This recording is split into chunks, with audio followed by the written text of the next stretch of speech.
हाँ जी, क्यों नहीं। एक बार की बात है कि एक शिष्य अपने गुरु का बहुत आदर सम्मान किया करता था। गुरु भी अपने इस शिष्य से बहुत ही स्नेह करते थे। लेकिन वह शिष्य अपने अध्ययन के प्रति आलसी व स्वभाव से दृढ़सूत्री था। सदा स्वाध्याय से दूर भागने की कोशिश करता तथा आज के काम को कल के लिए छोड़ दिया करता था। अब गुरुजी कुछ चिंतित रहने लगे कि कहीं उसका यह शिष्य जीवन संग्राम में पराजित न हो जाए। आलस्य में व्यक्ति को अकर्मण्य बनाने की पूरी सामर्थ्य होती है।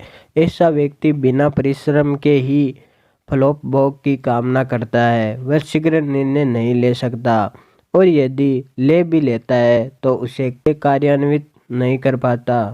यहाँ तक कि अपने पर्यावरण के प्रति भी सजग नहीं रहता है और न ही भाग्य द्वारा प्रदत्त सुअवसरों का लाभ उठाने की कला में ही प्रवीण हो पाता।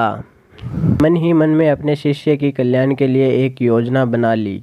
एक दिन एक काले पत्थर का एक टुकड़ा उसके हाथ में देते हुए गुरुजी ने कहा, मैं तुम्हें ये जादुई पत्थर का टुकड़ा 2 दिन के लिए दे रहा हूँ। कहीं दूसरे गांव जा रहा हूँ। जिस भी लोहे की वस्तु को तुम इससे स्पर्श करोगे वह स्वर्ण में परिवर्तित हो जाएगी। पर याद रहे कि दूसरे दिन सूर्यास्त के पश्चात मैं इसे तुमसे वापस ले लूँगा। शिष्य इस अवसर को पाकर बड़ा प्रसन्न हुआ, लेकिन आलसी होने के कारण उसने अपना पहला दिन यही कल्पना करते करते बिता दिया कि वह जब उसके पास बहुत सारा स्वर्ण होगा तब वह कितना प्रसन्न, सुखी, समृद्ध और संतुष्ट रहेगा। इतने नौकर चाकर होंगे कि उसे पानी पीने के लिए भी नहीं उठना पड़ेगा। फिर दूसरे दिन जब वह प्रातःकाल जागा, उसे अच्छी तरह से स्मरण था कि आज स्वर्ण पाने का दूसरा और अंतिम दिन है। उसने मन में पक्का विचार किया कि आज वह गुरुजी द्वारा दिए गए काले पत्थर का लाभ जरूर उठाएगा। उसने निश्चय किया कि वो बाजार से लोहे के बड़े बड़े सामान खरीद कर लाएगा और उन्हें स्वर्ण में परिवर्तित कर देगा। दिन बीतता गया पर वह इसी सोच में बैठा रहा कि अभी तो बहुत समय है, कभी भी बाजार जाकर सामान लेता आएगा। उसने सोचा कि अब तो दोपहर का भोजन करने के पश्चात ही सामान लेने निकलूंगा, पर भोजन करने के बाद उसे विश्राम करने की आदत थी और उसने बजाय उठ के मेहनत करने के थोड़ी देर आराम करना उचित समझा।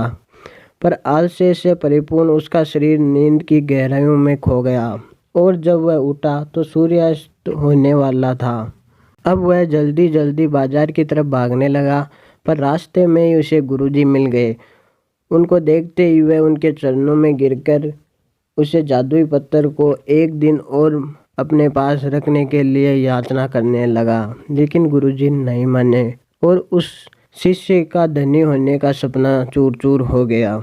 पर इस घटना की वजह से शिष्य को बहुत बड़ी सीख मिल गई।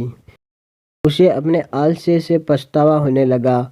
वह समझ गया कि आलस्य उसके जीवन के लिए एक अभिशाप है और उसने प्रण किया कि अब वो कभी भी काम से जी नहीं चुराएगा और एक कर्मठ, सजग और सक्रिय व्यक्ति बनकर दिखाएगा।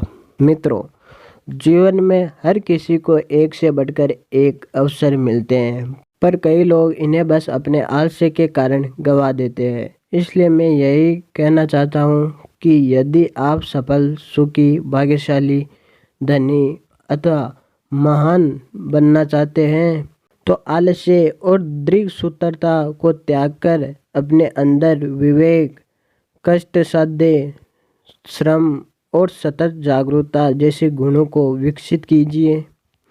और जब कभी आपके मन में किसी आवश्यक काम को टालने का विचार आए तो स्वयं से एक प्रश्न कीजिए, आज ही क्यों नहीं।